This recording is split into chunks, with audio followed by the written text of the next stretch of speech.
Hello student, आज मैं आपको क्लास 10th में एक्सरसाइज 12A का क्वेश्चन नंबर 11 और 12 बताएंगे। तो सबसे पहले हम क्वेश्चन नंबर 11 देख लेते हैं, उसके बाद फिर हम आपको क्वेश्चन नंबर 12 बताएंगे। तो क्वेश्चन नंबर 11 क्या कह रहा है कि एक ट्रैक्टर के अगले और पिछले पहिए के व्यास क्रमशः 80 सेंटीमीटर 2 मीटर हैं। अच्छा, 1 सेंटीमीटर दिया हुआ है और 1 मीटर में दिया हुआ है, तो मीटर को हम किस में चेंज कर लेंगे? सेंटीमीटर में चेंज कर लेंगे। तो सबसे पहले हम यहाँ पे लिखेंगे अगले पहिए द्वारा अगले पहिए का व्यास, अगले पहिए का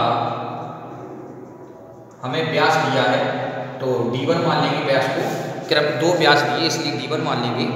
तो अगले पहिए का व्यास हमें कितना दिया हुआ है? 80 सेंटीमीटर दिया बेटा, तो हम यहाँ पे लिख देंगे 80 सेंटीमीटर। तो इसकी त्रिज्या क्या हो जाएगी? R1 बराबर 80/2। ठीक है, जैसा कि आपको मालूम है जो त्रिज्या होती है वो व्यास की आधी होती है। तो बेटा हम 2 का भाग कर देंगे तो हमारे पास कितना आ जाएगा? यानी कि 40 सेंटीमीटर आ जाएगी, है ना। त्रिज्या आ जाएगी 40 सेंटीमीटर। ठीक है, 2 का भाग कर देंगे तो 40 सेंटीमीटर अगली पहिए की त्रिज्या आ जाएगी।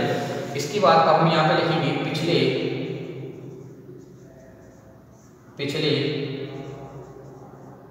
पहिए का हमें व्यास दिया है, तो पिछले पहिए का व्यास हम मान लेंगे D2। कितना दिया है? 2 सेंटीमीटर। कितना दिया? 2 मीटर दिया, सॉरी, हमको क्या दिया हुआ है? 2 मीटर दे रखा है। तो चलिए, हमें दे रखा है 2 मीटर, तो ध्यान से सुनिए। तो हम यहाँ पे लिख देंगे 2 मीटर। ठीक है, लेकिन यहाँ दिया था सेंटीमीटर और ये दिया हुआ है मीटर, तो हम क्या करेंगे? मीटर को सेंटीमीटर में चेंज कर लेंगे। जैसा कि आपको मालूम है कि 1 मीटर बराबर 100 सेंटीमीटर होती है।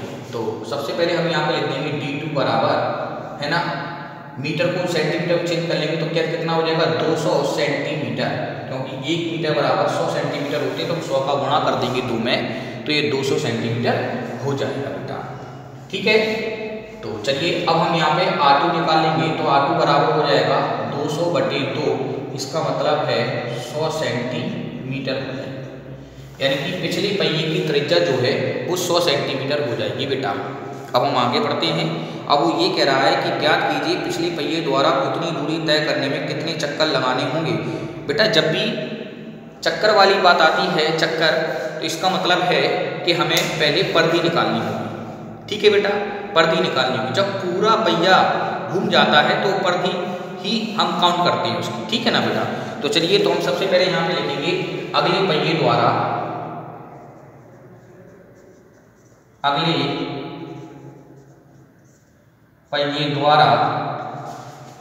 एक चक्कर में चली गई दूरी। और बेटा, एक चक्कर में चली गई दूरी ही अगले पहिए की क्या कहलाएगी? परिधि कहलाएगी। तो हम यहाँ पे लिख देंगे अगले पहिए की परिधि, अगले पहिए की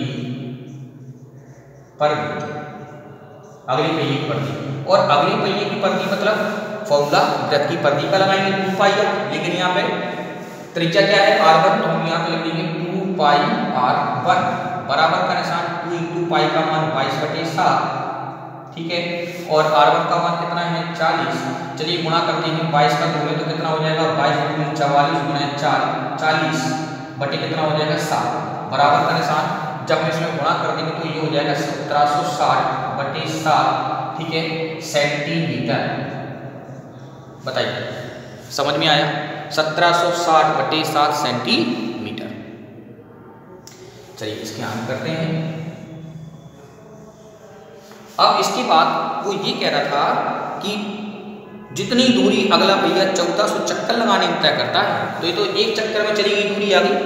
तो अगली पहिए द्वारा 1400 चक्कर लगाने में चली गई दूरी, तो हम यहाँ पे लिख देंगे अगले पहिए द्वारा 1400 चक्कर लगाने में चली गई दूरी। अब आप हमें ये बताइए बेटा कि पहिए द्वारा एक चक्कर में चली गई दूरी है 1760/7, तो 1400 चक्कर लगाने में चली गई दूरी ज़्यादा होगी ना बेटा, ज़्यादा दूरी तय करेगा वो, ज़्यादा के लिए हम क्या करते हैं गुणा। तो हम यहाँ पे लिखेंगे 1760/7 गुणे 1400 बेटा। ठीक है, अब हम इसको 7 से काट देंगे, 7 दूनी 14 तो 200 हो जाएगा।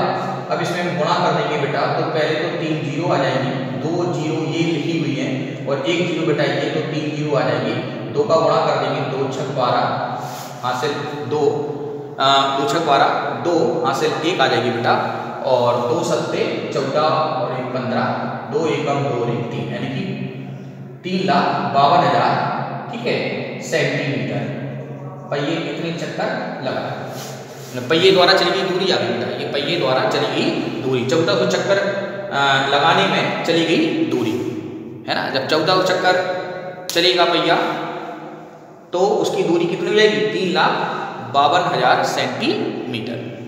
चलिए, लेकिन वो ये कह रहा है कि पिछले पहिए द्वारा उतनी दूरी तय करने में कितने चक्कर लगाएगा, तो हमें पिछले पहिए द्वारा है ना लगाए गए चक्रों की संख्या बताना है। तो इसके लिए पहले हम पिछले पहिए की परिधि निकाल लेते हैं। ठीक है बेटा, तो हम यहाँ पे लिखेंगे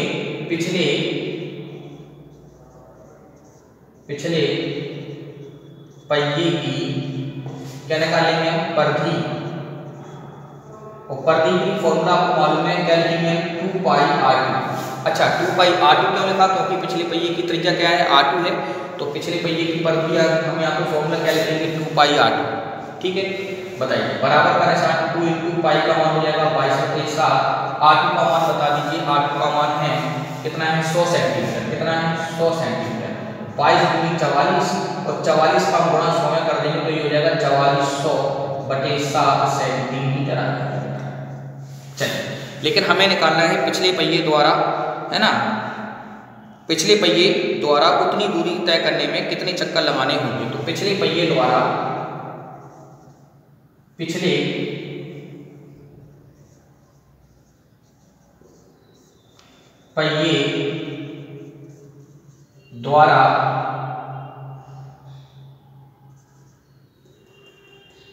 लगाए गए चक्रों की संख्या,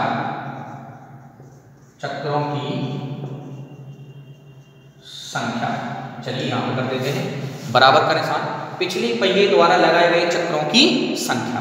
तो हमें संख्या निकालना है, तो आप सबसे पहले हम यहाँ पे लिखेंगे अगले पहिए द्वारा 1400 चक्कर लगाने में चली गई दूरी, टोटल दूरी कितनी थी 3,52,000 बटे।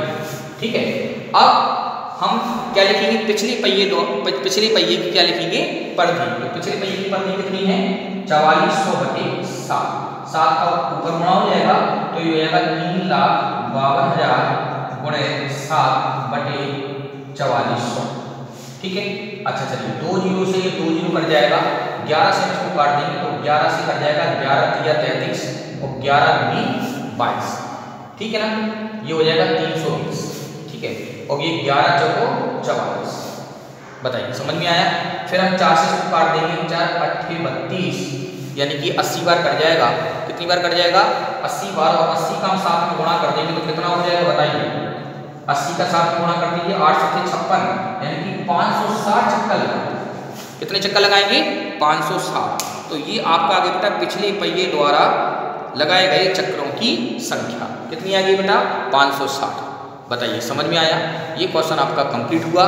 चलिए इसी प्रकार से आप हमारे वीडियो के साथ, यूट्यूब चैनल के साथ आप लोग बने रहिएगा, तो हम आपको आगे भी हम आपको बताएंगे क्वेश्चन नंबर 12। ठीक है, ओके स्टूडेंट।